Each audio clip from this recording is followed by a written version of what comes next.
Hello students, very very good morning to all of you.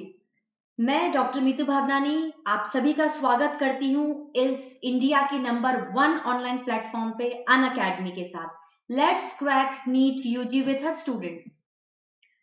I am doctor Meetu Bhavnani. मैं आपको NEET UG Unacademy पर पढ़ा रही हूँ और बाय प्रोफेशन में डॉक्टर हूँ, बीडीएस डॉक्टर हूँ और पिछले 7 सालों से 4 लाख से ज्यादा नीट के स्टूडेंट्स को मैंने मेंटोर किया है, पढ़ाया है।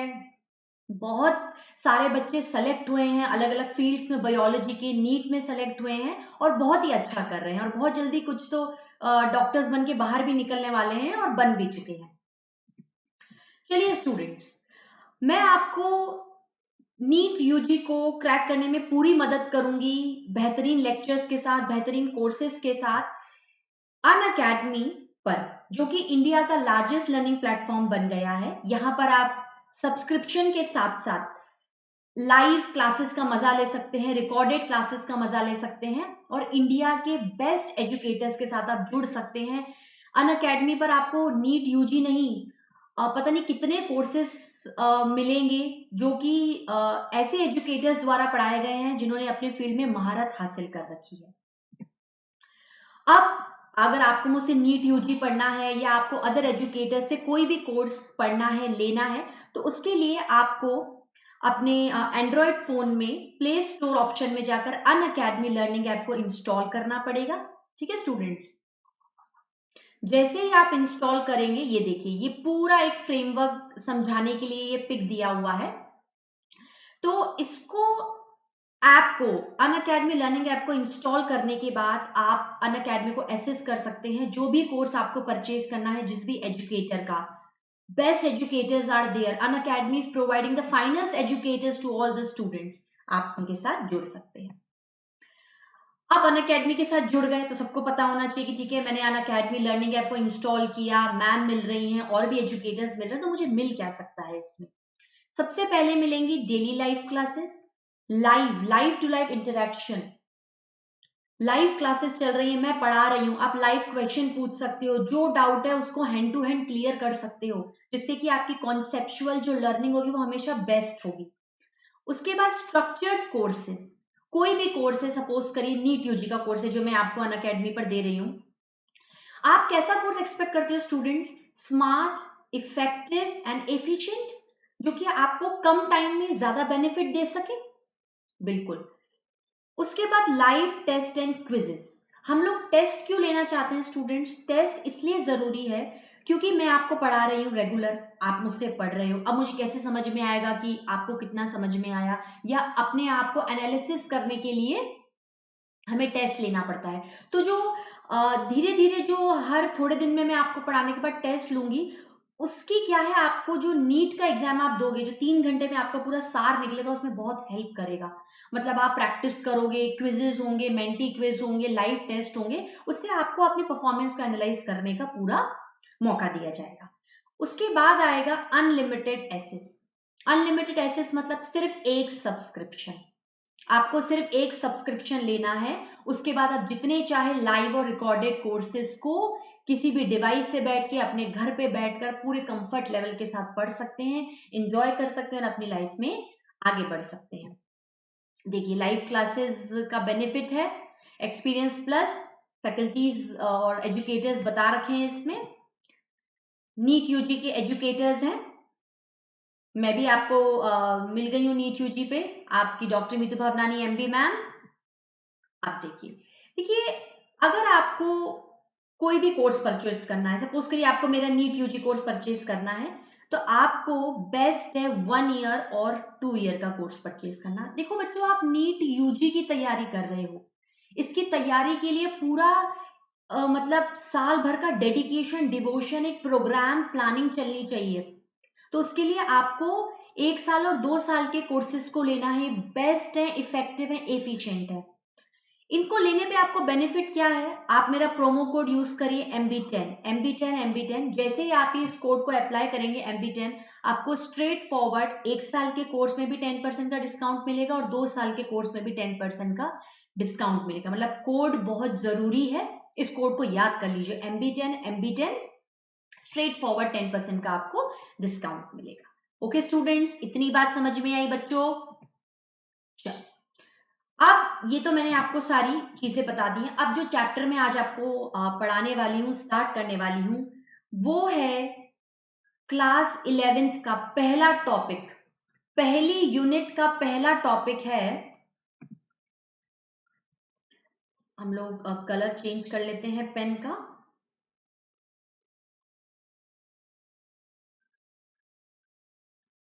Is it clear? मैं आपको 11th क्लास का जो टॉपिक पढ़ाने वाली हूं आज, वो है, उसका नाम है living world. Living world class 11th की पहली यूनिट का पहला टॉपिक है। आसान है, देखिए सारे चैप्टर्स आसान लगेंगे, शुरुआत में देखने में और पढ़ने में थोड़ा डिफिकल्टी होती है। बहुत आसानी से इसको पढ़ेंगे, वेल डिफाइंड तरीके से, बिंदास तरीके से, खुश होकर। कोई भी लेक्चर है वो दुखी होकर कभी नहीं पढ़ना है, हमेशा खुशी के साथ पढ़ना है। जितना खुश होकर पढ़ोगे उतना ज्यादा मजा आएगा, उतना समझ में आएगा, उतना ज्यादा इंटरेक्ट कर पाओगे। मेरी बात को ध्यान से सुनना। ये चैप्टर बहुत ही इंपॉर्टेंट है, इजी है, और एनसीईआरटी लेवल पे देखा जाए तो छोटा चैप्टर है, बहुत जल्दी कवर हो जाता है। अगर इसके वेटेज की बात करें, अगर हम इसके वेटेज के बारे में बात करें, तो ऑन एन एवरेज अगर वेटेज लेके चले, देखिए नंबर ऑफ क्वेश्चंस का वेटेज हर साल चेंज हो जाता है, थोड़ा सा क्या चेंज हो जाता है, तो हम एक एवरेज लेके चलें तो 2 क्वेश्चंस हम लोग लेके चलेंगे। 2 क्वेश्चंस हमें मान के चलने की लिविंग वर्ल्ड से आएंगे। अब देखिए, हम लोग कंटेंट के बारे में पढ़ते हैं। कंटेंट मतलब ये एक तरीके से फ्रेमवर्क है, ये एक तरीके से क्या है, फ्रेमवर्क है, ये ढांचा है। मैंने पहले भी आपको एक वीडियो में बता रखा है, ये एक ढांचा है जिसके थ्रू आपको ये समझ में आएगा कि अच्छा मैं ये पढ़ने वाला हूं, मैं ये पढ़ने वाली हूं। Is it clear? देखिए, पहला है व्हाट इज लिविंग, फिर about life, biotic abiotic components, characteristics of living organism. इसको मैं रेड से दिखा देती हूं आपको, ठीक है। Characteristics of living organism, biodiversity, taxonomic categories, nomenclature, taxonomical aids. ले देखिए, ये चैप्टर आपको ये बताता है कि आप एक, सपोज करो एक लिविंग वर्ल्ड है, ये पूरा वर्ल्ड है, ये पूरा संसार है। देखिए मैंने एक पिक लगाया है, इसमें आपको एक हाथ दिख रहा है, उसके ऊपर एक सॉइल है, सॉइल में प्लांट बड़ा सुंदर सा उग रहा है, आपको क्लाउड्स दिख रहे हैं, ये पूरा आपको एक लिविंग वर्ल्ड नजर आ रहा है। तो लिविंग वर्ल्ड कहने का क्या मतलब होता है कि लिविंग है, लिविंग चीजों का ऐसा संसार है जो लिविंग ऑर्गेनिजम्स का बना हुआ है। अब आप बोलोगे मैम लिविंग ऑर्गेनिज्म क्या होगा, तो नॉन लिविंग क्या होगा? तो इस चैप्टर में हम लोग यही देखने वाले हैं कि लिविंग और नॉन लिविंग में फर्क क्या होता है, ऐसे क्या प्रॉपर्टीज हैं जो लिविंग एक्वायर करके रखती है, ऐसी क्या प्रॉपर्टीज हैं जो नॉन लिविंग नहीं एक्वायर करके रखती है। यही मैंने फ्रेमवर्क में बताया, living, about life, biotic abiotic component, characteristic, biodiversity, taxonomic categories, nomenclature and taxonomical aids. आई बात समझ में? चलिए, एक बड़े प्यारे डायग्राम के बाद हम लोग आगे बढ़ते हैं। देखिए स्टूडेंट्स, जब मैं लिविंग के बारे में बात करती हूँ, अगेन मैं पेन का कलर चेंज कर लेती हूँ। Is it clear? कोई दिक्कत स्टूडेंट्स, कोई प्रॉब्लम? मस्ती से लेक्चर को सुनिए, बिल्कुल ध्यान से सुनिए। देखिए, लिविंग में अगर हम लोग बात करते हैं तो हमारे पास एक लिविंग वर्ल्ड है जो कि बहुत ही वंडरफुल है। वंडरफुल क्यों? देखिए, जब हम किसी आसपास की चीजों को देखते हैं, हमें इतनी सुंदर सुंदर पेड़ पौधे, लिविंग क्रिएचर्स नजर आते हैं। इनके टाइप्स भी अमेजिंग है। अमेजिंग मतलब दे हैव वैरायटी, इनके पास क्या है स्टूडेंट्स? वैरायटी है। इनके पास क्या है स्टूडेंट्स? वैरायटी है। हर लिविंग ऑर्गेनिज्म की अपना एक साइज होता है, एक शेप होता है, स्ट्रक्चर होता है, ठीक है, फॉर्म्स होते हैं, हैबिट होता है, हैबिटेट होता है। साइज मतलब कैसा दिख रहा है, किस शेप का है, सर्कुलर है, ओवॉइड है, छोटा है, बड़ा है, मोटा है, कैसा स्ट्रक्चर है, सेलुलर स्ट्रक्चर की बात है, किस फॉर्म में है। हैबिट क्या है? सिंगल रहना चाहता है, ठीक है। हैबिट में हम लोग कह सकते हैं कि कोई भी ऑर्गेनिज्म है वो सिंगल रहना पसंद करता है या फिर झुंड में रहना पसंद करता है, सिंगल या फिर कॉलोनियल। हैबिटेट, हैबिटेट का मतलब क्या है स्टूडेंट्स? हैबिटेट का मतलब होता है उसका रेजिडेंस, उसकी जगह। मैं यहाँ रहती हूँ, मैं वहां रहती हूँ, ये ऑर्गेनिज्म पानी में रहता है, ये ऑर्गेनिज्म धरती पर रहता है, ये ऑर्गेनिज्म थोड़ा एयर में भी रहता है। अब देखिए, ये जो पूरा लिविंग वर्ल्ड है ये दो कंपोनेंट से मिलके बना हुआ है, biotic and abiotic. Is it clear?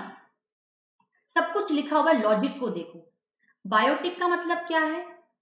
Biotic मतलब लिविंग कंपोनेंट्स, बायोटिक मतलब लिविंग कंपोनेंट, सूक्ष्म जीवाणु से लेकर आप हायर ऑर्गेनिजम्स तक जाओगे। यहां पर अगर हम लोग कंसिडर करें, जैसे आपको थोड़ा सा इसमें आइडिया होगा, पहला चैप्टर है, धीरे धीरे सब आइडिया लगेगा, स्टूडेंट्स घबराने की तो जरूरत ही नहीं है, बस जुड़ जाओ मेरे साथ, कुछ घबराहट नहीं होगी।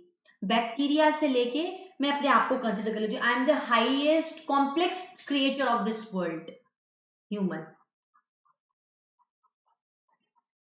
Is it clear students? आई बात समझ में?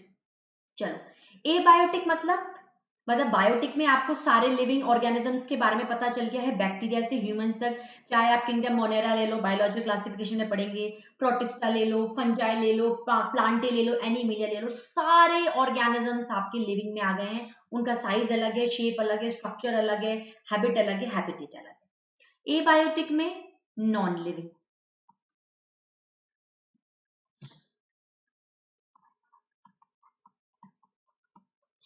Non living components.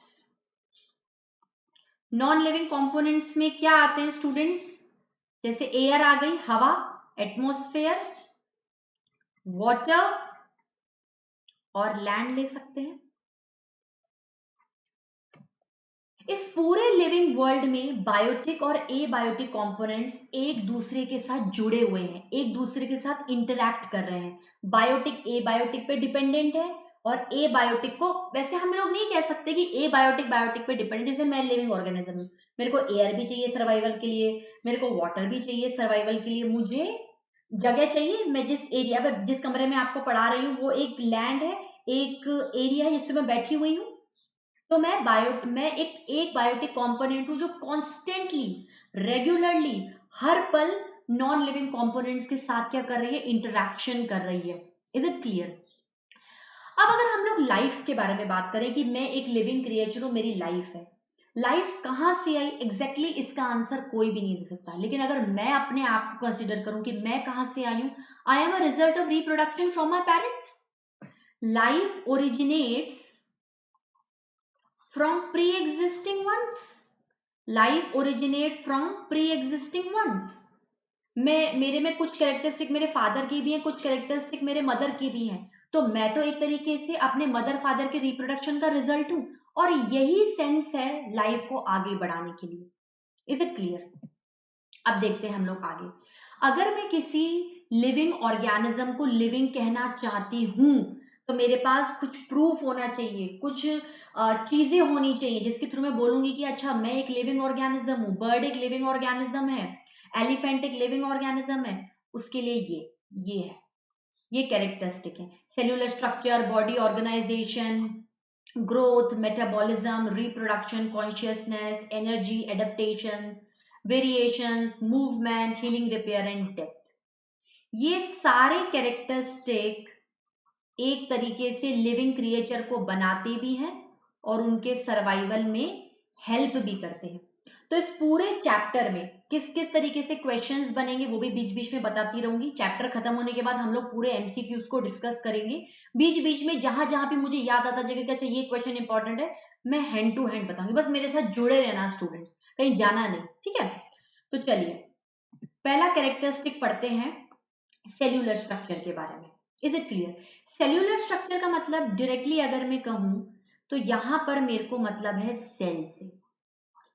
सेल मतलब कोशिका, सेल का मतलब क्या होता है?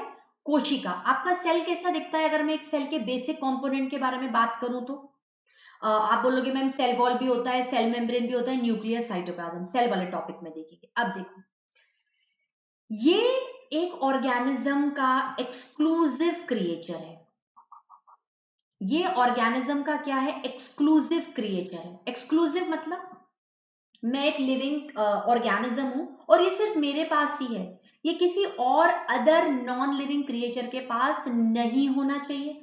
एक्सक्लूसिव मतलब हाईली पर्टिकुलर, बस मेरे पास ही है, विदाउट एक्सेप्शन, ये किसी और के पास नहीं। अगर एक्सेप्शन आ जाता है, अपवाद आता है कि अच्छा आप सेल के बने हुए हो, आप भी सेल के बने हुए, हम लोग इस पूरे चैप्टर में लिविंग को नॉन लिविंग से क्या कर रहे हैं, डिफरेंशिएट कर रहे हैं। तो मैं क्या पसंद करूंगी कि मेरे पास जो चीजें हों जो मुझे लिविंग क्रिएचर्स को डिक्लेयर करवा रहे हैं वो सिर्फ मेरे पास हो, उनमें कोई अपवाद नहीं होना चाहिए, कोई एक्सेप्शन नहीं होना चाहिए। अगर वो एक्सेप्शनली किसी नॉन लिविंग में आ गए तो फिर मैं तो लिविंग क्रिएचर कहलाऊंगी ही नहीं। ठीक है। नो सर्वाइवल विदाउट सेल, मैं अपनी लाइफ को विदाउट सेल स्टूडेंट्स इमेजिन ही नहीं कर सकती हूँ। क्यों? क्योंकि सेल के अंदर जो लिविंग कंपोनेंट, देखो मैंने सब कुछ लिखा हुआ है, आपकी बॉडी किस पे डिपेंडेंट है, देखो इसके बाद जस्ट रिलेशन आएगा ऑर्गेनाइजेशन और मेटाबॉलिज्म का। थोड़ा सा मैं आगे का स्लाइड बता के आपको रिलेशन शो कर रही हूँ। मैं एक लिविंग क्रिएचर हूं, मैं विदाउट सेल सरवाइव नहीं कर सकती, विदाउट सेल सरवाइव बिल्कुल नहीं कर सकती। मतलब मुझे मिनिमम एक सेल चाहिए जीवित रहने के लिए। I can not imagine my life without cell.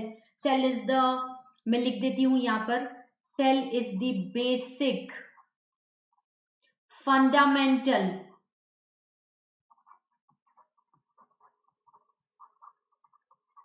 Structural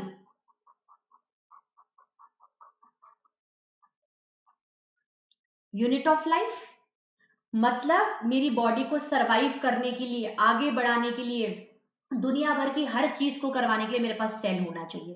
तो एक सेल की जरूरत तो चाहिए ना भाई, मिनिमम एक सेल तो चाहिए। तो लिविंग ऑर्गेनिज्म जिनकी बॉडी एक सेल की बनी हुई है वो कहलाएंगे यूनिसेल्युलर ऑर्गेनिज्म। मैं हूं जैसे ह्यूमन बीइंग है, इनकी बॉडी एक से काफी, जैसे my body is blessed with millions and trillions of cells. ठीक है, क्योंकि मेरी बॉडी का ऑर्गेनाइजेशन कॉम्प्लेक्स है। तो कहीं ना कहीं सेल आपकी बॉडी को एक ढांचा दे रहा है, एक फ्रेमवर्क दे रहा है, एक डिजाइन दे रहा है, एक मतलब कह सकते हैं कि एक पोस्चर, बॉडी स्ट्रक्चर प्रोवाइड कर रहा है।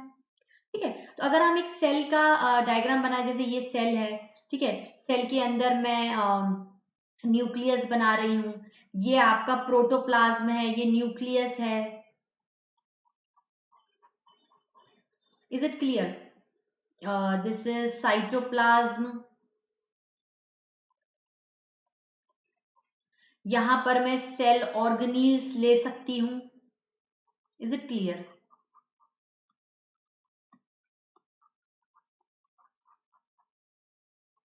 आई बात समझ में स्टूडेंट? सेल ऑर्गेनील्स ले सकती हूं।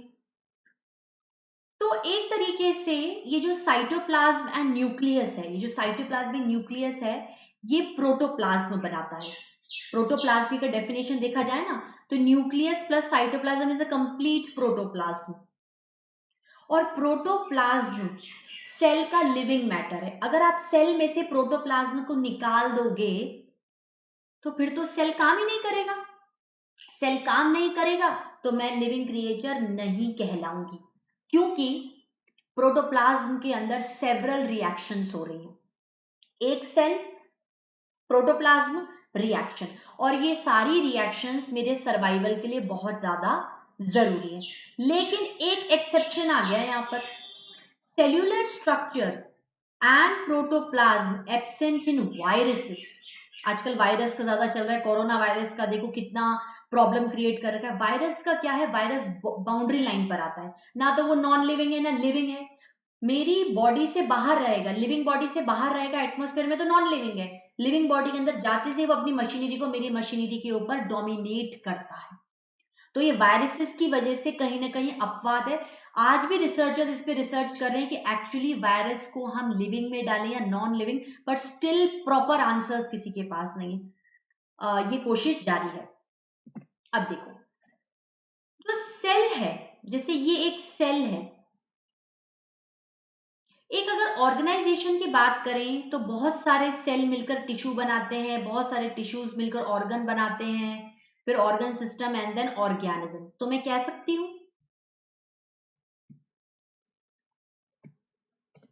जैसे ये सेल है, ये मैंने बहुत सारे, जैसे एक सेल है, ठीक है, ये मैंने बहुत सारे सेल्स को जोड़ दिया, मैंने बहुत सारे सेल्स को जोड़ दिया। Is it clear? और उसके बाद एक टिश्यू बन गया। फिर मैंने देखो, जैसे ये सेल का एक ग्रुप है, ये टिश्यू हो गया, ये सेल का दूसरा ग्रुप है, ये टिश्यू हो गया, फिर ये तीसरा ग्रुप है, ये भी टिश्यू हो गया। तो first group of cell is a tissue, second group of cell is also a tissue, and third group of cell is also a tissue. जब मैं बहुत सारे टिश्यूज को जोड़ लूंगी, जैसे मान लो ये tissue number 1, tissue 2 plus tissue 3। Is it clear students? मैंने जोड़ लिया, तो ये क्या ऑर्गन बन गया। अब मैं आपको एग्जांपल देती हूँ, जैसे मैंने बहुत सारे सेल्स को जोड़ लिया। सपोज करो मैंने एपिथेलियल सेल्स है, एपिथेलियल सेल्स क्या है? एपिथेलियल सेल्स मेरी बॉडी में क्या कर रहे हैं? एक तरीके से defence mechanism, protective outer covering बनाते हैं। तो जब मैं बहुत सारे एपिथेलियल सेल्स को जोड़ दूंगी तो एक एपिथेलियल टिश्यू बनेगा, एपिथेलियल टिश्यू बन जाएगा। अब मैंने पूरे एपिथेलियल टिश्यू की एक लेयर को सपोज करो स्टमक में डाल दिया, तो ये लेयर स्टमक में भी है और आपके लिवर में भी है, पैंक्रियाज में भी है, तो ये जुड़ के क्या है? डाइजेस्टिव सिस्टम बन गया। I am so sorry students, digestive system बन गया। ऐसे सारे सिस्टम्स को जोड़ लो, digestive system, respiratory system, circulatory system, excretory system, सबको मिलाकर एक ये ऑर्गेनिज्म बन गया है। ठीक है, is it clear students? Organism बन गया। चलो ठीक है, पहला कैरेक्टरिस्टिक समझ में आ गया। सेलुलर स्ट्रक्चर के साथ ऑर्गेनाइजेशन भी कैरेक्टरिस्टिक है, तो मैंने आपको इसको कोरिलेट करके बता दिया है। अब बात आती है स्टूडेंट्स मेटाबॉलिज्म की। मेटाबॉलिज्म का मतलब क्या होता है? मेटाबॉलिज्म मतलब अगर मैं बहुत ही बिल्कुल सिंपल लेमन लैंग्वेज में समझाऊं तो जो भी मेरी बॉडी के अंदर केमिकल लोचा चलता है, ऐसे समझते हैं, वो है। हर एक सेल के अंदर, जैसे ये सेल है, इसके अंदर जो भी केमिकल रिएक्शंस चलेंगी, केमिकल रिएक्शंस का मतलब आपको पता है, यहां पर एक तरफ सबस्ट्रेट होता है, फिर यहां पर उसके चक्कर में एक प्रोडक्ट बन जाता है। मतलब लेफ्ट हैंड साइड पे सबस्ट्रेट होता है और राइट हैंड साइड पे प्रोडक्ट बन जाता है, इसे आप एक केमिकल रिएक्शन कहते हो। अब ये भी लिविंग क्रिएचर के लिए एक एक्सक्लूसिव फीचर है। एक्सक्लूसिव मतलब सिर्फ लिविंग ऑर्गेनिजम्स के सेल्स के अंदर केमिकल रिएक्शंस होंगी, और किसी के अंदर कोई भी केमिकल रिएक्शन में कंसीडर ही नहीं कर सकती। केमिकल रिएक्शंस का होना मेरी बॉडी को फॉरवर्ड मूव करवाता है, एक तरीके से सर्वाइवल प्रोवाइड करता है। ठीक है, तो sum total of chemical reaction occurring inside each cell. पूरी बॉडी में सपोज करो मैं 5, जैसे मेरी बॉडी में ट्रिलियंस ऑफ सेल है, तो ये सेल हो गया, ये दूसरा, तीसरा, चौथा, पांचवा, इसके अंदर केमिकल रिएक्शंस चल रही हैं। क्यों चल रही हैं? अरे इसके अंदर प्रोटोप्लाज्म है ना, ये प्रोटोप्लाज्म एक प्लेटफॉर्म प्रोवाइड कर रहा है कि आओ रिएक्शंस करो, चीजों को बनाओ, तोड़ो, रोज मैन्युफैक्चर करो, रोज कुछ नया प्रोडक्ट बनाओ। इसलिए हमारी जो बॉडी है वो एक मिनिएचर केमिकल लेबोरेटरी, देखो कितना शानदार तरीके का ये सेंटेंस है, याद कर लो, मिनिएचर केमिकल लेबोरेटरी। छोटी सी एक बॉडी है, उसमें धमाकेदार रिएक्शंस रेगुलर बेसिस पे चल रही हैं। Is it clear? In metabolic activities को देखो, मेटाबॉलिज्म को आप मेटाबॉलिक रिएक्शंस भी कह सकते हो, मेटाबॉलिक एक्टिविटीज भी कह सकते हो। एक तरीके से ये फिजियोलॉजिकल एक्टिविटीज है। किसी भी नॉन लिविंग, जैसे ये पेन है, ठीक है, I am writing by this pen, इस पेन के अंदर केमिकल रिएक्शन चल रही है? मुझे तो नहीं दिख रही। मैं इस पेन को तोड़ दूं तो मैंने अपनी तरफ से कोई एनर्जी पुश करी है इसको तोड़ने के लिए, पर पेन ने तो कोई काम नहीं किया। तो जो भी मैं काम कर रही हूँ, मेरा खाना खाना, डाइजेशन करना, रेस्पिरेशन करना, कूदना फाड़ना, डांसिंग, स्वेट आना, और मतलब खुश होना, anxiety, everything is a physiological activity जो कि मेरी डेली सर्वाइवल के लिए जब तक डेथ नहीं आती जरूरी है। Is it clear? इतनी बात समझ में आई स्टूडेंट्स? अब ये जो मेटाबॉलिक एक्टिविटीज है, जैसे सेल है, ये एक सेल के अंदर मेटाबॉलिक एक्टिविटीज चल रही है, मेटाबॉलिज्म। तो ये मेटाबॉलिज्म दो तरीके से है, या तो किसी रिएक्शंस में कुछ चीजें बन रही हैं या किसी रिएक्शन में कुछ चीजें टूट रही हैं। पहली है कैटाबॉलिज्म। कैटाबॉलिज्म मतलब कैटाबॉलिक रिएक्शन, काट दो, तोड़ते जाओ। एनाबॉलिज्म मतलब एनाबॉलिक रिएक्शंस। अब लिविंग ऑर्गेनिज्म है, चाहे बैक्टीरिया है, प्रोटिस्टा है, टिल आप फंजाई ले लो, प्लांटे ले लो, एनीमेलिया ले लो, हर किसी की बॉडी सेल की बनी हुई है, चाहे एक सेल है चाहे बहुत सारे सेल है, एक सेल तो चाहिए, एक सेल दे दो, केमिकल रिएक्शंस करवा लो। तो कैटाबॉलिज्म क्या है? एक तरीके से ब्रेक डाउन रिएक्शंस है। आप चीजों को ब्रेक डाउन कर रहे हो, ठीक है, काट रहे हो। जैसे ये बड़ी चीज है, इसको काट काट के मैंने छोटी छोटी चीजों में तोड़ दिया। एनाबॉलिज्म में मैं चीजों को ऐड कर रहे हो। सी मतलब काटो काटो काटो काटो, काट दो। ए मतलब ऐड करो। एडिशन में क्या है? मैं छोटी छोटी चीजों को मिलाकर एक बड़ी चीज बना रही हूँ। दोनों ही साइड केमिकल रिएक्शन चल रही है। लेफ्ट हैंड साइड पे सबस्ट्रेट है, राइट हैंड साइड पे प्रोडक्ट है। थोड़ा सा कॉन्सेप्ट चेंज हो गया है मेटाबॉलिज्म का। Is it clear? अब देखो कैटाबॉलिज्म में क्या है, मैं चीजों को तोड़ रही हूँ। तो तोड़ने के लिए क्या है, पूरा केमिकल रिएक्शन का जो कॉन्सेप्ट है वो सिर्फ एक ही चीज पे डिपेंड करता है, ATP. ATP, ATP molecule adenosine triphosphate energy molecule है। आगे सेल वाले टॉपिक में देखेंगे, जैसे cell organ in the mitochondria, वो एक तरीके से powerhouse of the cell है, responsible in the generation of ATP. देखो हर चैप्टर का रिलेशन क्या है, सारे चैप्टर से आते हैं। यही एक लॉजिकल पढ़ाई होती है बायोलॉजी के लिए, ये हम लोग देखेंगे। तो यहां पर क्या है, एनर्जी को आप क्या कर रहे हो, रिलीज कर रहे हो। यहां पर एनर्जी को आप यूज कर रहे हो। भाई देखो मुझे एक बात बताओ, ये बड़ा पार्टिकल है, इसको मैंने इतनी जोर से हिट किया, तो इसके अंदर से जो अंदर की जो हीट होगी वो क्या हो गई, बाहर आ गई। इसका सीधा संबंध मैंने किससे डाला, रेस्पिरेशन से। रेस्पिरेशन में क्या होता है स्टूडेंट्स, रेस्पिरेशन में जैसे ये सेल है, ठीक है, इसके अंदर फूड आ गया, डाइजेस्ट हो गए।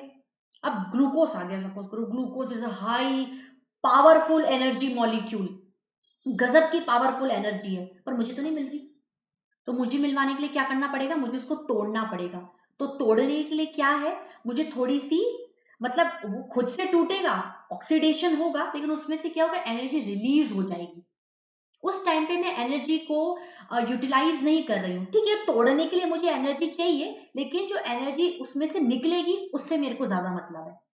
उसके बाद एनर्जी यूजेज, जैसे फोटोसिंथेसिस है, फोटोसिंथेसिस में आपको CO2 जोड़ना है, H2O जोड़ना है, और फिर एक बड़ा मॉलिक्यूल ग्लूकोज बनाना है। तो यहां पर मुझे, जैसे मैं समेट रही हूँ चीजों को, आओ भाई जोड़ो जोड़ो जोड़ो, तो जोड़ने के लिए क्या है, मेरे को एनर्जी को यूज करना पड़ रहा है। तोड़ने पर एनर्जी निकल रही है, जोड़ने पर मैं एनर्जी को दे रही हूँ। आई बात समझ में? तो हर एक सेल के अंदर कुछ जुड़ रहा है, बन रहा है, जुड़ रहा है, बन रहा है, जुड़ रहा है, बन रहा है। ये सारा मेटाबॉलिज्म है, मेटाबॉलिक रिएक्शंस है, और सर्वाइवल के लिए बहुत ज्यादा जरूरी है। ठीक है, अब देखो यहां पर फिर से एक, अगर एक्सेप्शन की बात करें, हम लोग अपने स्कूल्स के, कॉलेजेस के लेबोरेटरी में टेस्ट ट्यूब के अंदर रिएक्शंस करते हैं।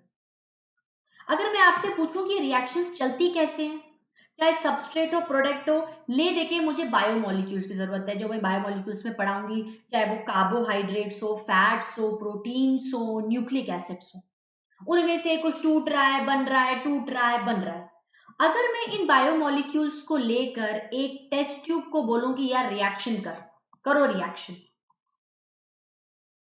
तो एक तरीके से मैंने बॉडी से बाहर निकल के रिएक्शन कराई, एक तरीके से मेरी बॉडी, मतलब मैं मेरी बॉडी से बाहर आ गई, सेल फ्री सिस्टम है। Are you getting my point? In vitro जिसको बोलते हैं, ये रिएक्शंस लिविंग हैं, लेकिन लिविंग बॉडी के अंदर नहीं हो रही हैं।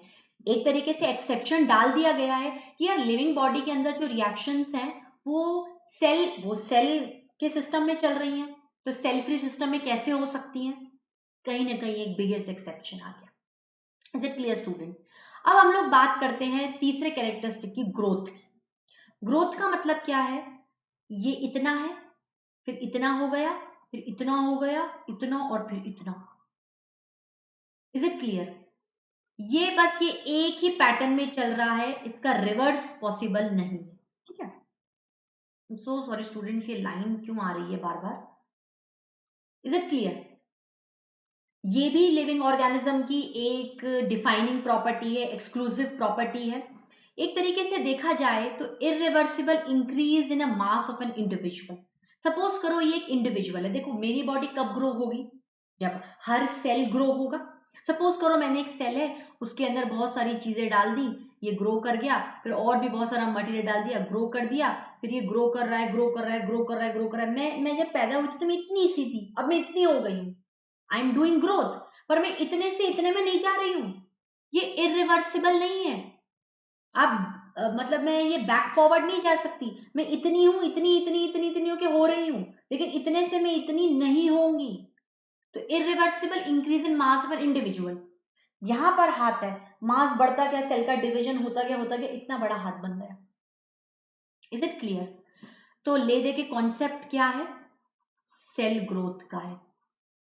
सेल को ग्रो करना पड़ेगा, सेल को अपने अंदर सामानों को भरना पड़ेगा, सेल को डिवाइड भी करना पड़ेगा। ठीक है, आप इसको भी ग्रोथ कह सकते हो। ये डिवाइड कर रहा है सेल, तो पहले ये एक था, अब ग्रो करके इतना हो गया। आई बात समझ में? तो एक तरीके से ग्रोथ करने का, बॉडी को ग्रोथ करने का मतलब क्या होता है? सेल को ग्रोथ करना। तो रेफर्स टू सेल डिविजन और proliferation means increase in cell number, cell enlargement. या तो सेल एक नंबर पर है, उसको डिवाइड करके 5 बना दो, या सेल इतना है तो इसको इनलार्ज करके इतना बना दो, या तो उसके नंबर को बढ़ा दो या वॉल्यूम या फिर वेट को बढ़ा दो। आई बात समझ में? आ रही है बात समझ में? अब देखो, occurs in both plants and animals in observable form. आपको दिखेगा, ग्रोथ आपको नजर आएगी। पौधा इतना है, सीड से स्टार्ट हुआ है। आ रही है बात समझ में? ये पौधा है, ये सीड से स्टार्ट हुआ, ये सीड है, इसमें फिर ये रूट आई, फिर ये स्टेम आया, लीफ आई। तो आपको इसकी ग्रोथ नजर आ रही है कि पहले सीड उगाया था, पानी दिया, उसके बाद धीरे धीरे धीरे धीरे धीरे करके उसने ग्रोथ की, और देखो कितना मतलब वेल डिफाइंड तरीके से वो ग्रोथ कर गया। प्लांट में भी ग्रोथ होती है, एनिमल में भी ग्रोथ होती है, पर प्लांट में क्या होती है? ग्रोथ अनलिमिटेड होती है। जैसे मैं ग्रोथ कर रही हूँ, एक हाइट तक, एक पर्टिकुलर टाइम के बाद क्या मेरी ग्रोथ रुक गई? ठीक है, आपने कहा ना कि यार बस 18-19 साल तक फटाफट ग्रोथ है, फिर बहुत धीरे धीरे ग्रोथ है, अब ग्रोथ नहीं हो रही, जितना मुझे करना था मैंने कर लिया। लेकिन प्लांट को देखो, क्या ग्रेटर हाइट के प्लांट मिलेंगे आपको, बड़े बड़े वृक्ष मिलेंगे, सुंदर सुंदर बेनियन ट्री, पीपल ट्री, कितना इनलार्ज उनका स्ट्रक्चर है। वो क्यों है? क्यों वो इतनी अनलिमिटेड ग्रोथ कर पा रहे हैं स्टूडेंट्स? वो इसलिए कर पा रहे हैं क्योंकि उनके पास मेरिस्टेम है। इसको अपन एनाटॉमी वाले चैप्टर में पढ़ेंगे। मेरिस्टेम मतलब एक ऐसा पॉइंट है, ग्रो करना है, फिर लॉजिक लगाओ, सेल बिठाना है। मतलब इसके पास ऐसे सेल्स होंगे जो कंटिन्यूस डिवाइड करते जा रहे हैं, करते जा रहे हैं, करते जा रहे हैं, और आगे ग्रोथ को बढ़ाते जा रहे हैं। जैसे ये कोई पॉइंट है मेरिस्टेम का, अब इसमें एक सेल आया, फिर आता गया आता गया आता गया, दूसरा सेल आता गया, बढ़ता गया बढ़ता गया बढ़ता गया बढ़ता गया, ये ग्रोथ हो गई। आ रही है बात समझ में? ग्रोथ आपको चाहे एक सेल का ऑर्गेनिज्म हो, बहुत सारे सेल्स के ऑर्गेनिज्म हो, सब में नजर आएंगे। ठीक है, अब देखो मेरी बॉडी में अंदर से भी ग्रोथ हो रही है और ग्रोथ मुझे बाहर से भी दिख रही है। तो पर्टिकुलर अगर मैं ग्रोथ को इंटरनली डिफाइन करूं, ये जस्ट एक बायोलॉजिकल टर्म है, इंट्यूसियोसेप्शन। इंट्यूसियोसेप्शन का मतलब क्या है? अंदर चीजों को भरो और ग्रोथ को करो। Is it clear? अब फिर से एक अपवाद आ गया। हमने कहा यार लिविंग ऑर्गेनिजम्स तो बढ़िया ग्रोथ कर रहे हैं, नॉन लिविंग तो कोई ग्रोथ ही नहीं कर रहा है। नॉन लिविंग में ग्रोथ होती है लेकिन वो रिवर्सिबल हो जाती है। तो नॉन लिविंग क्या, जो मतलब जो नॉन लिविंग ऑर्गेनिजम्स हैं वो एक्सटर्नल ग्रोथ कर रहे हैं, उस एक्सटर्नल ग्रोथ को बोलेंगे एक्रीशन। क्या बोलेंगे? एक्रीशन। जैसे ये एक सैंड का टीला है, ठीक है, हवा चली, एक और सैंड आ गई, फिर सैंड आ गई, ठीक है, फिर मान लो ये स्टोन था, मैंने एक और ये स्टोन रख दिया रख दिया रख दिया, एक और स्टोन रख दिया। अब कुछ देर बाद हवा आई और ये वापस से ऐसा हो गया। मैंने एक बॉल फेंकी, ये दोबारा एक स्टोन में आ गया। Is it clear? फिर जैसे मैंने कोई चीजों को जैसे एक के ऊपर एक जमा दिया, नॉन लिविंग चीजों को, और वो हिट किया, फिर से एक हो गया। तो लिविंग में आपको पीछे नहीं जाना पड़ रहा है, एक बार आप ग्रोथ कर गए, जितनी कर गए सो कर गए, वो हो गई। लेकिन नॉन लिविंग में जो ग्रोथ है वो एक्सटर्नल हो रही है, थोड़ी सी शो ऑफ हो रही है, और वो रिवर्स बैक हो सकती है। Is it clear? अब देखो, चाहे सेल का कॉन्सेप्ट हो, मेटाबॉलिज्म से रिलेटेड है, सेल है तो मेटाबॉलिज्म है, मेटाबॉलिज्म है तो ग्रोथ है। अगर मेरी बॉडी के अंदर रिएक्शंस नहीं होंगी, चीजें टूटेंगी नहीं, चीजें बनेंगी नहीं, मैं खाऊंगी नहीं, डाइजेशन नहीं होगा, रेस्पिरेशन नहीं होगा, देन एक्सक्रीशन नहीं होगा, तो कैसे मेटाबॉलिज्म चलेगा? यही तो स्टूडेंट्स मेटाबॉलिज्म है, ह्यूमन फिजियोलॉजी में पढ़ेंगे एक को, ठीक है? तो ग्रोथ का सीधा संबंध मैंने 3 पॉइंट से बिठाया है ना। देखो, ग्रोथ कब होगी? जब मेरी बॉडी में चीजें ज्यादा बनेंगी, टूटने से ज्यादा, एनाबॉलिज्म मोर देन कैटाबॉलिज्म। उसके बाद नो ग्रोथ, ग्रोथ नहीं हो रही है, जितना मैं ऐड कर रही हूं उतना ही मैं काट भी रही हूं, कोई ग्रोथ नहीं हो रही, न्यूट्रल, बिल्कुल बैलेंस इक्विलिब्रियम पर है। ग्रोथ बिल्कुल नहीं हो रही है, ये नेगेटिव हो रही है, मतलब चीजें जुड़ तो नहीं रही हैं, लेकिन जो मेरे अंदर है मैं उसको भी काट रही हूं। तो ये चीज स्टूडेंट्स बहुत इंपॉर्टेंट है, आप इनको बहुत अच्छे से देख लो, बहुत इंपॉर्टेंट है। इन 3 चीजों को अगर आपने याद कर लिया ना, आपके बहुत सारे एमसीक्यूज यूं ही सॉल्व हो जाएंगे। आसान है भाई। मैं बढ़ूंगी कब? जब मैं चीजें ऐड करूंगी, तोड़ने से ज्यादा, ठीक है? उसके बाद आता है स्टूडेंट्स रिप्रोडक्शन। रिप्रोडक्शन का मतलब क्या होता है? दोबारा प्रोड्यूस करो, टू प्रोड्यूस वंस मोर, या to produce again, to produce again, दोबारा प्रोड्यूस करो। ये भी एक एक्सक्लूसिव फीचर है जो सिर्फ लिविंग ऑर्गेनिजम्स ही करते हैं।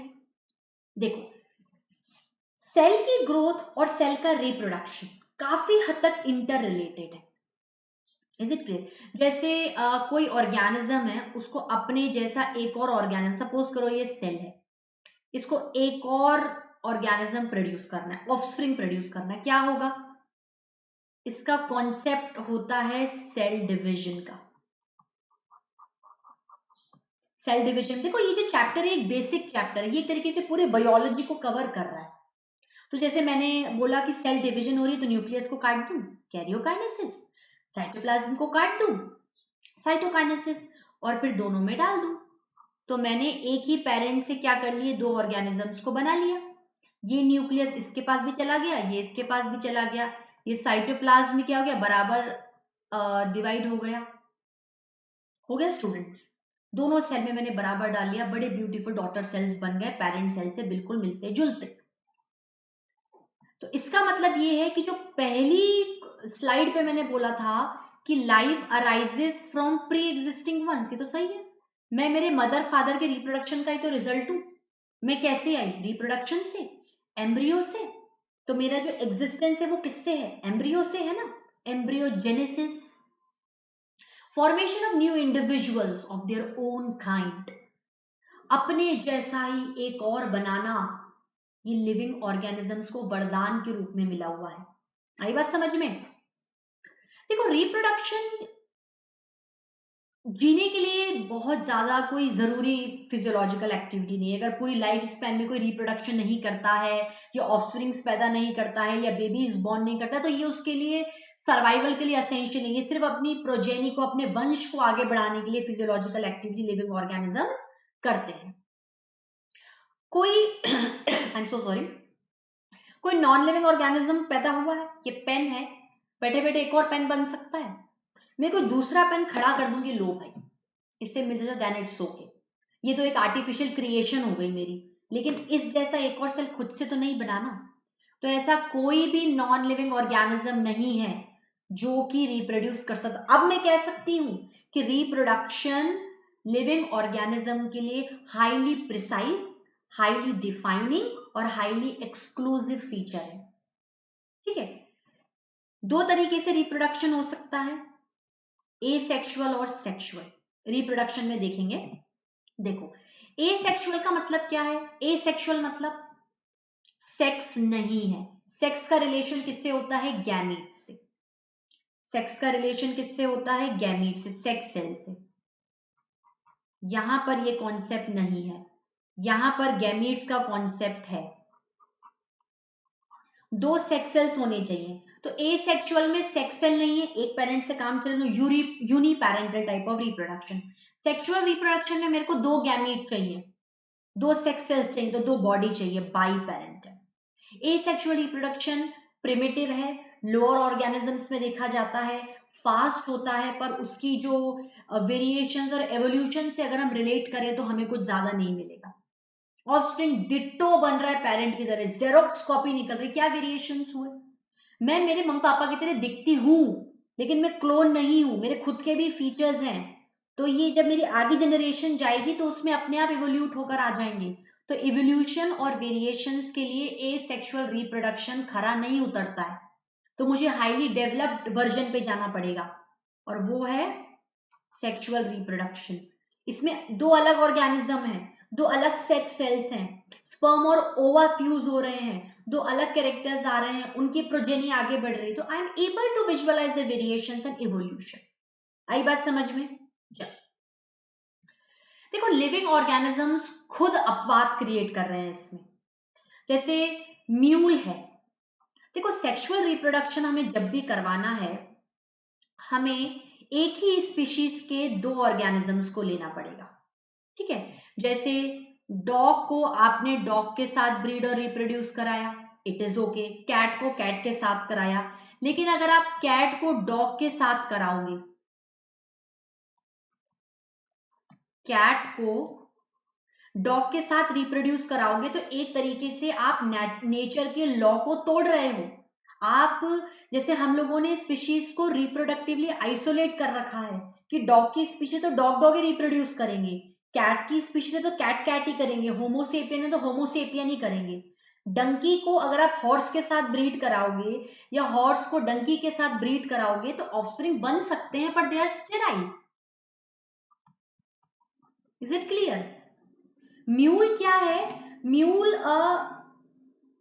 एक ऑफस्प्रिंग है जो कि डोंकी और हॉर्स की मेटिंग से बनता है। अब डोंकी तो बिल्कुल ही अलग स्पीशीज है और हॉर्स भी बिल्कुल अलग स्पीशीज है, तो यहां पर क्या है, नेचर के लॉ को तोड़ दिया है। ठीक है, आप रिप्रोडक्टिव आइसोलेशन को मतलब फॉलो नहीं कर रहे हो, तो ऑफस्प्रिंग तो बन जाएंगे, ठीक है बन गए। आजकल बहुत तरीके के प्रोसीजर्स आके, आर्टिफिशियल इंसेमिनेशन सब कुछ है, वो that is an other concept. लेकिन यहाँ पर जो म्यूल बन रहा है वो स्टेराइल बनेगा, वो आगे रिप्रोड्यूस नहीं कर पाएगा, तो प्रोजेनी खत्म हो गई।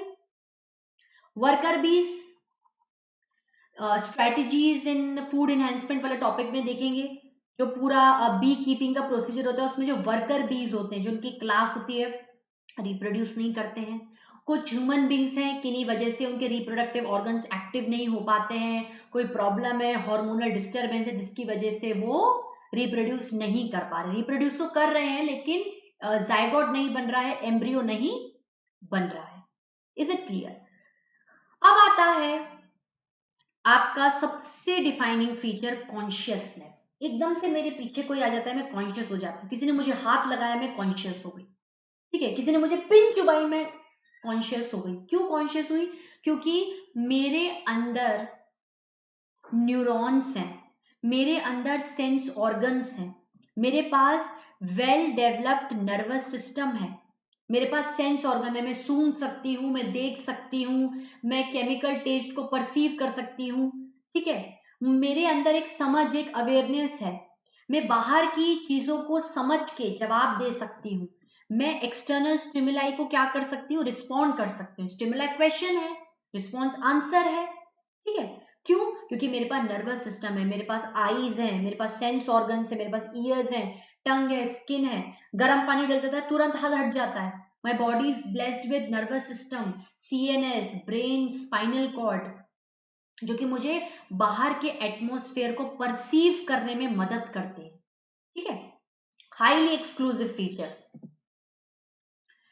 देखो, अगर हम लोग थोड़ा सा प्लांट्स को कंसिडर करें तो प्लांट्स एनिमल्स की कंपैरिजन थोड़े से इल डेवलप्ड, मतलब हम लोग अगर स्ट्रक्चर वाइज देखें, प्लांट किंगडम में देखेंगे तो प्लांट्स के पास सेंस ऑर्गन्स नहीं है, but still they show some kind of response, जैसे उनको छूना, लाइट का गिरना, वाटर का गिरना, ठीक है ना। जैसे मैं कुछ कुछ नाम यहाँ लिखा देती हूँ आपको। फोटोट्रोपिज्म, प्लांट मूवमेंट करता है लाइट के रिस्पॉन्स में। हाइड्रोट्रोपिज्म, पानी के रिस्पॉन्स में। ग्रेविटी के रिस्पॉन्स में geotropism. Is it clear?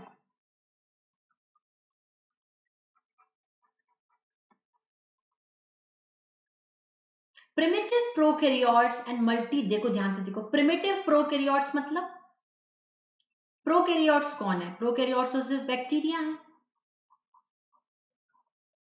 And multi cellular eukaryotes, ठीक है, ठीक है। प्रोटिस्ट को कहीं कहीं हमें हटाना नहीं है, फंजाई जैसे हो गया है, एनिमल हो गया, प्लांट हो गया। अब देखो, ह्यूमंस के पास extra quality of self consciousness होती है। जैसे मैं बैठी हुई हूँ, ध्यान से देखना, समझना इसको। बैठी हुई हूँ, जैसे मैं चल रही हूँ रास्ते पर, कोई पीछे से आता है ना, मुझे पता चल जाता है कि कोई पीछे से आ रहा है, मतलब मैं अवेयर हूँ मेरे आसपास सराउंडिंग्स में क्या चल रहा है। मैं बहुत सारे काम एक साथ कर सकती हूँ, मैं देख भी रही हूँ, बोल भी रही हूँ, पढ़ा भी रही हूँ, इधर भी देख रही हूँ, आपको आपको भी समझ रही हूँ। तो मेरे पास क्या extra quality, because my body is a highly develop form. Non living के पास ऐसी कोई प्रॉपर्टी नहीं है, ठीक है। अब मैं इसको मार रही हूँ टेबल को, कोई रिस्पॉन्स नहीं है। पेन से मैं इसको ठोक रही हूँ, कोई दिक्कत नहीं, कोई उसको कोई रिस्पॉन्स ही नहीं मिल रहा है, ना उसको दर्द हो रहा है। तो मेरी बॉडी में चीजों को सेंस करने के लिए, पेन को परसीव करने, जैसे मेरा बॉडी कोई रिस्पॉन्स नहीं दे रहा, मैं पेन चुबा रही हूँ, मेरे को ब्लीडिंग हो रही है, ऐसे कैसे? अगर मेरे अंदर कॉन्शियसनेस या अवेयरनेस है तो मैं हाथ हटाऊंगी। I want to defend myself, I want to protect myself. ये वाली बात हो गई है। Is it clear? तो स्टूडेंट्स, ये आपके कैरेक्टरिस्टिक्स जो लिविंग ऑर्गेनिजम्स के हैं वो खत्म होते हैं।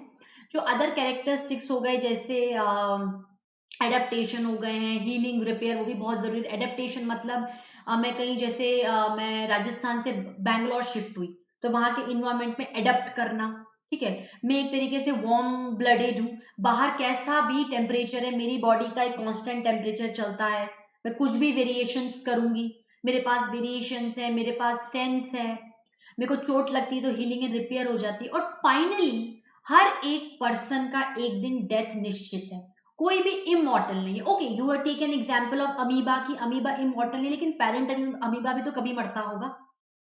Are you getting my point? तो ये सारी चीजें हैं स्टूडेंट्स।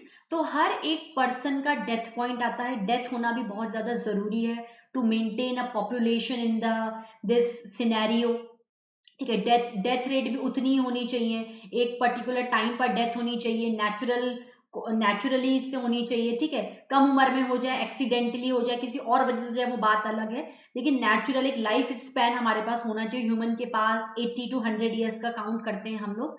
तो डेथ मतलब वो दिन आ गया है जब आपकी बॉडी में सब कुछ खत्म है, कोई सारे सेल्स डिग्रेड हो रहे हैं, कोई केमिकल रिएक्शन नहीं चल रही है, आप कोई वो कहते हैं ना कि consciousness property, now you can not reproduce, everything is ceased now, stop, खत्म, full stop. Is it clear?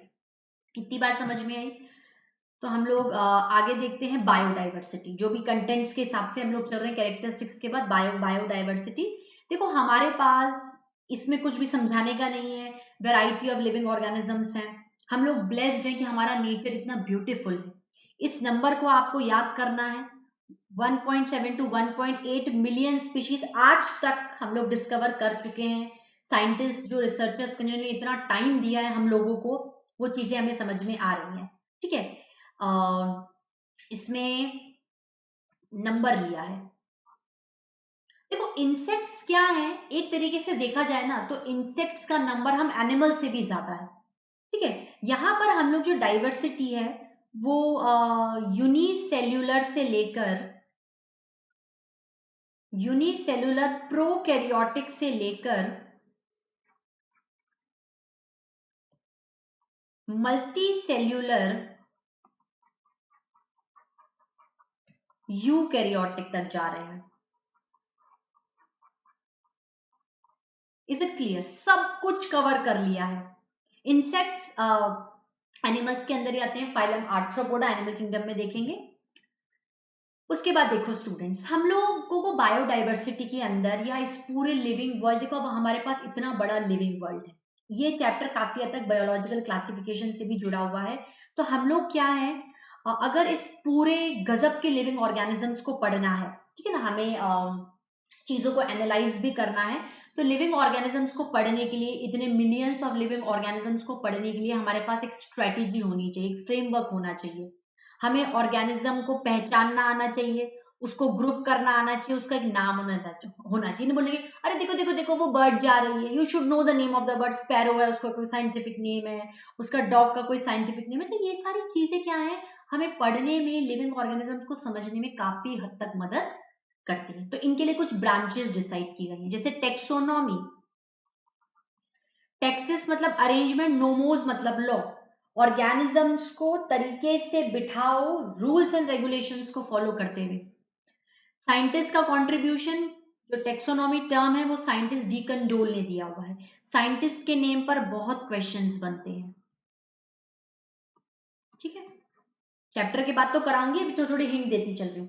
It is a branch of science deals with identification, classification and nomenclature. Identification मतलब पहचानना कि तुम कैट हो, तो cat वाले group में जाओ, उसके बाद में तुम्हें एक नाम दूंगी। सिस्टमैटिक, हम बोलते ना यार काम थोड़ा सिस्टमैटिक करो, ये क्या लबड़ा दबड़ा काम कर रखा है। सिस्टमैटिक मतलब सिस्टम से चलना, बोलते ना लॉ एंड ऑर्डर को फॉलो करना। ये देखो जो सिस्टमैटिक जो टर्म है वो टेक्सोनॉमी का इंटरचेंजेबल है, आप टेक्सोनॉमी भी बोलो, सिस्टमैटिक्स भी बोलो, सिर्फ साइंटिस्ट का कंट्रीब्यूशन अलग अलग है। साइंटिस्ट आएंगे सिम्पसन, मैं ब्लॉक कर रही हूँ, सिम्पसन, इन्होंने सिस्टमैटिक्स की डेफिनेशन दी थी कि यहां पर हम डाइवर्सिटी की बात करेंगे, एक ऑर्गेनिज्म को दूसरे से कंपेयर करेंगे, उसकी मॉर्फोलॉजी को देखकर, बाहर के स्ट्रक्चर्स को देखकर, आईज ईयर्स मॉर्फोलॉजी को देखकर, फिजियोलॉजी सारे सिस्टम्स को देख के, बायोकेमिस्ट्री हर एक सेल को देख के, केमिकल रिएक्शन को देख के, एनाटॉमी इंटरनल स्ट्रक्चर्स को देख के, again cellular study under tissue study under microscope, histology and evolutionary relationship. Evolution मतलब मेरे पूर्वज कौन है उन्हें भी देखो। Is it clear? कुछ कुछ हिस्टोरिकल बैकग्राउंड के बारे में बात करते हैं जो कि जरूरी है। एरिस्टोटल, अरस्तु, फादर ऑफ जूलॉजी, इन्होंने एनिमल्स को हैबिटेट के बेसिस पर क्लासिफाई किया। हैबिटेट मतलब जगह, तुम धरती पे रहते हो, टेरेस्ट्रियल में चले जाओ, तुम पानी में रहते हो, एक्वेटिक में चले जाओ, तुम कुछ देर के लिए हवा में रहते हो, एरियल में चले जाओ। थियोफ्रेस्टस, अगर मतलब ये एक तरीके से मैं आपको हिस्टोरिकल बैकग्राउंड बता रही हूँ कि किन किन साइंटिस्ट ने इस पूरे लिविंग वर्ल्ड में अपने आप को कंट्रीब्यूट किया है।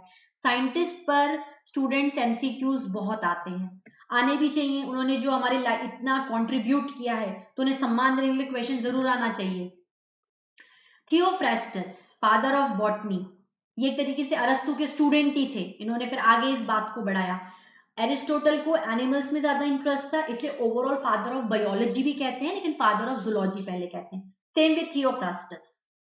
Classify plants on the basis of forms, texture and habitat.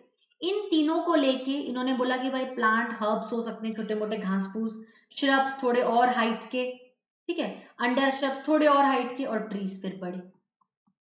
ये एक तरीके से फॉरेस्ट इकोसिस्टम भी बनाते हैं। इकोसिस्टम में देखेंगे। Is it clear? उसके बाद आते हैं कैरोलस लीनियस, इन्होंने बहुत कॉन्ट्रीब्यूशंस दी हैं स्टूडेंट्स, वेरी वेरी इंपॉर्टेंट। हर साल कैरोलस लीनियस पे अगर साइंटिस्ट के बेस पर क्वेश्चन आएगा तो कैरोलस लीनियस को तो भूलना ही नहीं है। देखो टेक्सोनॉमी और सिस्टमैटिक्स दोनों में हम ऑर्गेनिज्म का आइडेंटिफिकेशन, क्लासिफिकेशन, नॉमेनक्लेचर दे रहे हैं, लेकिन एक्चुअली नॉमेनक्लेचर हमें कैरोलस लीनियस ने ज्यादा बेहतर तरीके से समझाया। उन्होंने क्या किया, प्लांट को लिया, 5900 स्पीशीज ऑफ प्लांट्स लिए, उनको नाम दिया, हर एक प्लांट को नाम दिया, और नाम दो वर्ड्स का कॉम्पोज था, बाइनोमियल, नॉमेनक्लेचर। इनके बारे में मैं आगे बताऊंगी आपको, ठीक है। ये 5900 स्पीशीज को नाम दिया किस बुक में? Species plantarum. ये बुक का नाम याद रखना है, इंपॉर्टेंट है, बहुत इंपॉर्टेंट है। 4326 स्पीशीज को नाम दिया इस बुक में सिस्टमा नेचुरे। देखो प्लांट से याद रखो, प्लांट का नाम प्लेंटेरम, सारी स्पीशीज को उठाया। सिस्टमा नेचुरे, इन्होंने जो सिस्टमा वर्ड है वो सिस्टमेटिक से उठाया है, मतलब कैरोलस लीनियस ने सिम्पसन की थ्योरी को बहुत ज्यादा ध्यान से पढ़ा था। प्लांट के नाम स्पीशीज प्लेंटेरम, एनिमल के नाम सिस्टमा नेचुरे, प्लांट प्लेंटेरम, प्लांट प्लेंटेरम। ठीक है स्टूडेंट्स, चलो तो आज का जो सेशन है नीट यूजी 11th नीट का जो मैंने फर्स्ट चैप्टर स्टार्ट किया है लिविंग वर्ल्ड, वो यही ओवर करती हूँ। नेक्स्ट लेक्चर में मिलेंगे। नेक्स्ट लेक्चर में आपको मैं इसके आगे कंटिन्यू पढ़ाऊंगी लिविंग वर्ल्ड के। तो जाने से पहले मैं आपको यही कहूंगी स्टूडेंट्स, आप मेरे साथ हैं, लेट्स क्रैक नीट यूजी। यार हम लोग नीट को बिल्कुल फोड़ देंगे, इतने अच्छे से पढ़ाई करेंगे कि कहीं पे भी कहीं तक आपको कोई प्रॉब्लम नजर नहीं आएगी। अगर आपको मेरा ये वीडियो अच्छा लगता है और आपको आगे भी नोटिफिकेशन चाहिए कि मैम कब नेक्स्ट लिविंग वर्ल्ड को पढ़ाने वाली है, नेक्स्ट क्या चैप्टर स्टार्ट करने वाली है, तो आप जो आपको हमेशा पता है यूट्यूब पर एक सब्सक्राइब का ऑप्शन होता है, हिट बेल आइकन का ऑप्शन होता है, दोनों को करिए। इस वीडियो को लाइक करिए, शेयर करिए, सब्सक्राइब करिए। कोर्स है 1 साल का लीजिए, 2 साल का उससे भी बेहतरीन कोर्स है। लेने के लिए आपको डायरेक्ट MB10 कोड का यूज करना है। MB10 कोड का यूज करते से ही अगर आप 1 साल का लेंगे तो भी 10% डिस्काउंट मिलेगा, 2 साल का लेंगे तब भी 10% आपको डिस्काउंट मिलेगा। ठीक है स्टूडेंट्स, होपफुली आपको आज का सेशन अच्छा लगा होगा। नेक्स्ट सेक्शन में मिलेंगे, लिविंग वर्ल्ड से रिलेटेड और आगे के बारे में बात करेंगे। ठीक है students, till then bye bye, have a nice day.